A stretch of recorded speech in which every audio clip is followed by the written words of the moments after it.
Good evening. It is now time to continue our journey into the life of Christ during the month of December by reading a chapter a day in the book of Luke.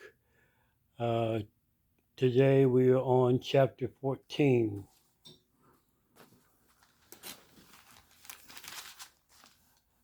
Now it happened as he went into the house of one of the rulers of the Pharisees to eat bread on the Sabbath that they watched him closely. And behold, there was a certain man before him who had dropsy. And Jesus answering spoke to the lawyers and Pharisees, saying, Is it lawful to heal on the Sabbath? But they kept silent. And he took him and healed him and let him go. Then he answered them, saying, Which of you, having a donkey or an ox that has fallen into a pit, will not immediately pull him out on the Sabbath day? And they could not answer him regarding these things. And he told a parable to those who were invited, when he noted how they chose the best places, saying to them, When you are invited by anyone to a wedding feast, do not sit down in the best place, lest one more honorable than you be invited by him. And he who invited you and him come and say to you, Give place to this man, and then you begin with shame to take the lowest place. But when you are invited, go and sit down in the lowest place, so that when he who invited you comes, he may say to you, Friend, go up higher. Then you'll have glory in the presence of those who sit at the table with you. For whoever exalts himself will be humbled, and he who humbles himself will be exalted. Then he also said to him who invited him, When you give a dinner or a supper, do not ask your friends, your brothers, your relatives, nor rich neighbors, lest they also invite you back and you be repaid. But when you give a feast, invite the poor, the maimed, the lame, the blind, and you will be blessed, because they cannot repay you, for you shall be repaid at the resurrection of the just. Now when one of those who sat at the table with him heard these things, he said to him, Blessed is he who shall eat bread in the kingdom of God. Then he said to him, A certain man gave a great supper and invited many. And he sent his servant at supper time to say to those who were invited, Come, for all things are now ready.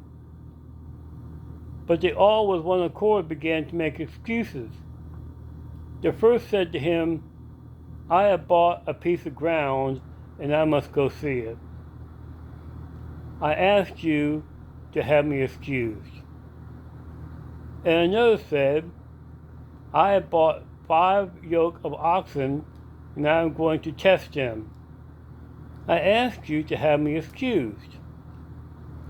Still another said, I have married a wife, and therefore I cannot come. So that the servant came and reported these things to his master. Then the master of the house, being angry, said to the servant, Go out quickly into the streets and lanes of the city, and bring in here the poor, and the maimed, and the lame, and the blind. And the servant said, Master, it is done as you commanded, and there is still room. Then the master said to the servant, Go out into the highways and hedges, and compel them to come, that my house may be filled.